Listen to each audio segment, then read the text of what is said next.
Hello, welcome again to PogieJoe. Today we're doing a chat with Greg Cross. When he was young, he got to meet briefly Malcolm X when he visited Cleveland. So, Greg, if you could just tell us a little bit about your childhood growing up in Cleveland. I remember there was, in baseball, well, when baseball was king, I was a second baseman on a team that we called the Islamic. The Cleveland Indians had a player whose name was Chuck Islamic. And we just thought this guy was the coolest guy in the world, and we thus named the team the Islamics. Interestingly, we were the blue team, and the red team was a team that was named after not a ball player, but rather two streets in the city of Cleveland. One street was Huff Avenue, and the other was Lexington Avenue. And so they put it together and called it the Holex. And oftentimes when we're going to the ball field to play the dreaded Holex, we say, "Hey, look, guys, there goes one of the Holex."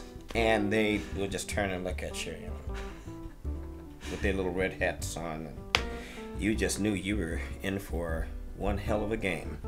Did you ever think you're going to be like a baseball star someday then, I'm sure? I did.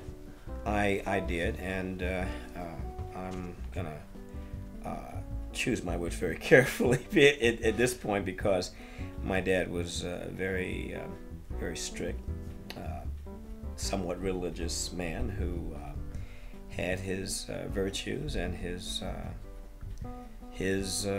perspectives, point of views, whatever you like, in the way that he wanted things to go in the family and how a family should be run. He really didn't want me to play baseball. He wanted me to become part of something that he thought was very important at that time, and I'm referring to the Muslims, or if you will, the black Muslims. And in 1960, that was an up-and-coming thing that was sweeping. It's really what the height of the whole. Absolutely. Right. Across the country. He came home one fine day, and without a word, without any announcements, he decided, all by his little self, "Hey, I'm going to take the cross off the wall, and I'm going to put up the sun, moon, and star. I'm going to," and I'm looking at my sister, and my sister's looking at me. What the hell is Dad doing? Why, he's opening the refrigerator, and he's grabbing the ham, and he's throwing it away, and he's grabbing all the other giblets and different things that Elijah Muhammad, the then leader / messenger of the Islamic movement, deemed unhealthy. Not fit for human consumption. All these things were they just came in order one at a time, and before we knew it, before we knew what was happening, we found ourselves attending the mosque, and everyone's going to say Assalamu alaikum, which means peace be unto you, and the return greeting would have been wa alaikum salam, peace also be unto you. So how did that lead to you getting to go to Malcolm X's speech? I'm assuming maybe was it your father that had heard about it? Well, again, he was invited by our minister, whose name was, I always knew him as Theodore X. And you got to understand that the X was in the place of a name, so that one day, if you learned certain principles and you reach certain levels in the Islamic religion, you would be granted a Muslim name, if you will. His name was, and I'm laughing, I'm sorry, because the name that he was given was Hamsaw. I'm laughing because it's well known that Muslims pork is not allowed. Right? Is not allowed, and yeah, I mean that's just pure poison. And again, he was given the name Hamsaw. And I remember my mother just thought he thinks he's so much now that he's got his name, his Muslim name. As far as I'm concerned, he's a ham sandwich. And I said, "Mom, it's Hamsaw." "No, he'll be known to me from now on as Ham Sandwich." I thought that was the damnedest thing I ever heard. To answer your question, how did I meet Malcolm X? He simply, again, was invited to the mosque. He gave a speech, and I remember him going up on this stage, this rostrum, because the mosque was a converted movie theater. Okay. And they had the curtains there in the background, and they had this one wooden rostrum right in the middle of the stage, and it had the red flag with the white moon and star on it. And I remember the two black gentlemen who would stand a post, if you will, on either side, as if they were in a very military kind of fashion, guarding the minister as he would walk up on the rostrum and then put the microphone around his neck. You know, in those days, of course, they didn't have the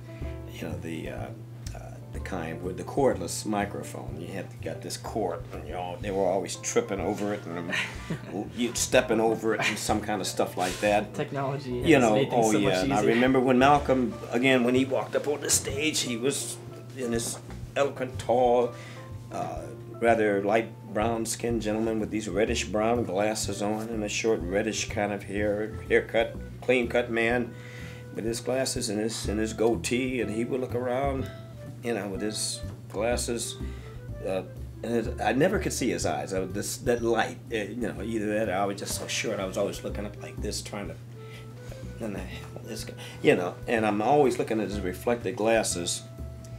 Assalamu alaikum, and everyone would return the greeting, wa alaikum salam, and they were all just full of exuberance and excitement. Oh, I can't wait to hear what this man's got to say.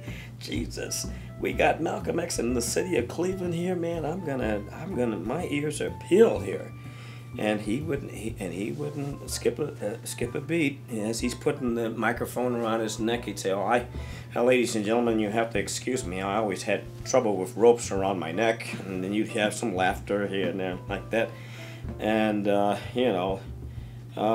gee whiz, it's funny. It seemed like he was, I thought he was a kind of ventriloquist, because it was almost like he was always talking like this. It looked like he was always mad. My brothers and sisters, the white man has things all over Walt Disney, with the, every Mickey Mouse is white, and Donald Duck is white, and there's Snow White.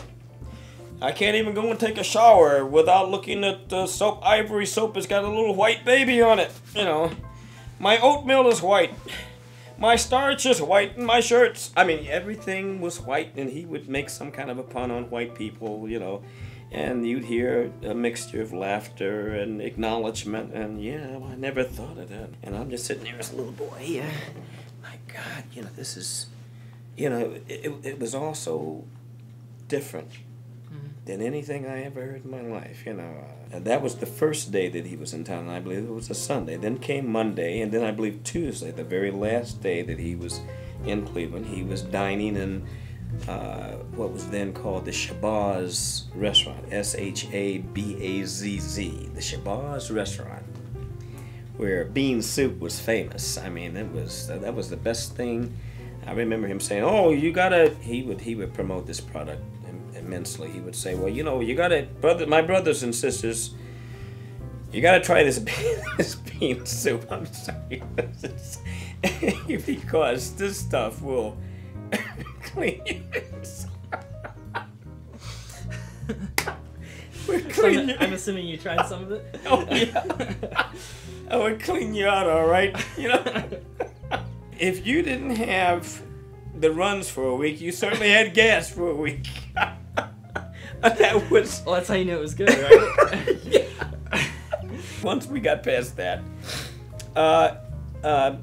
he invited two guests to join him at this restaurant, Shabazz Restaurant, and incredibly / interestingly, the two guests he invited was Jim Brown of the Cleveland Browns and the then black mayor of Cleveland, Carl B. Stokes, who, as incredible as this may seem, is actually a relative of mine. No kidding. That's right. They actually came out of the restaurant right there in public, and there was an assembly of followers, Muslims, who were on the street, and Malcolm began to go down the line, so to speak, and shaking everyone's hand.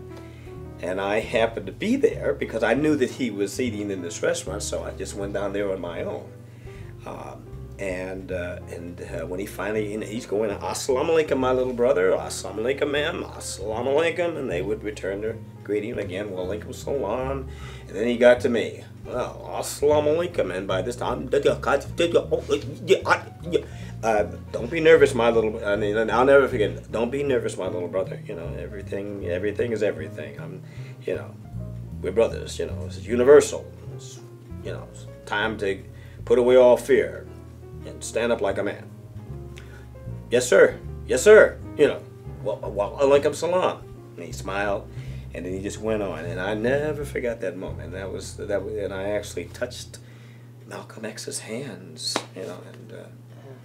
That was really a highlight for me in my life. For sure. And I've heard so many different descriptions. People talking about just absolute eloquence of how he could just mesmerize people with his words. Yeah, did you get that impression that he? I did. Considering in light of the recent events, you always hear about things going on in the news with Ferguson, events up here in Cleveland. How far do you think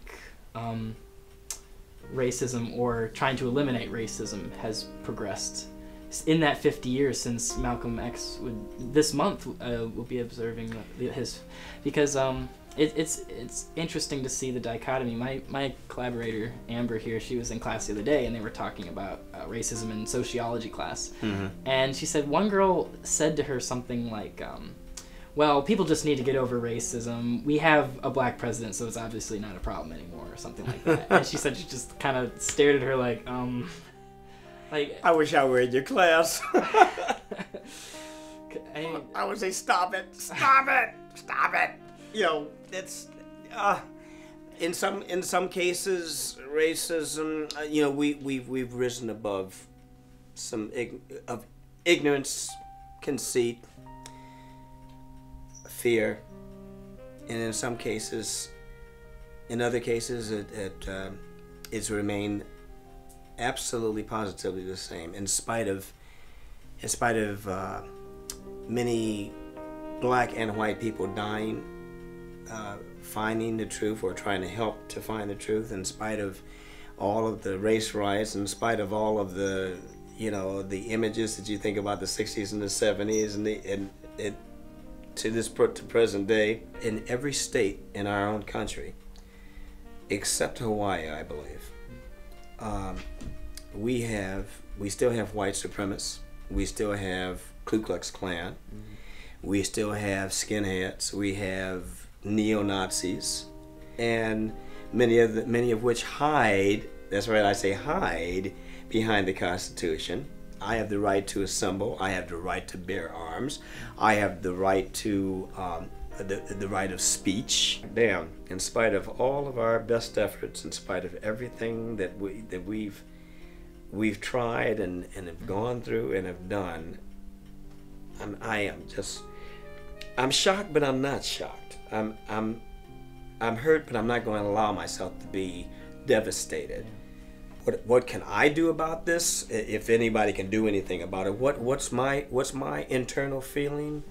Well, I'm a painter. I'm an artist. Yeah, I have, in many cases, have made visual statements that reflects the condition of the human experience. And I think the task of the artist or myself, what I try to do then with my art, is create situations or visual statements, and hopefully have you, the viewer, find things in it, find things that may reflect, just give you something to think about, just give you, or hopefully maybe they'll just make us look at ourselves as individuals. So you do have hope then that things can continue to change? I do. In a good way, obviously. Sadly, I don't think it'll change fast enough in my lifetime. And that's okay. I'm okay with that, because I'm just instant in time, I guess. That's okay. Hopefully, our generation can help churn the wheels in a good way. I'm hoping. I certainly do hope so too. But Greg, thank you so much for sitting down with us today. It was a pleasure. You're very welcome. It was very great of you to share all your memories with us and your thoughts, and we really appreciate you letting us come into your home and for joining us today. Well, it's my pleasure. Thank you.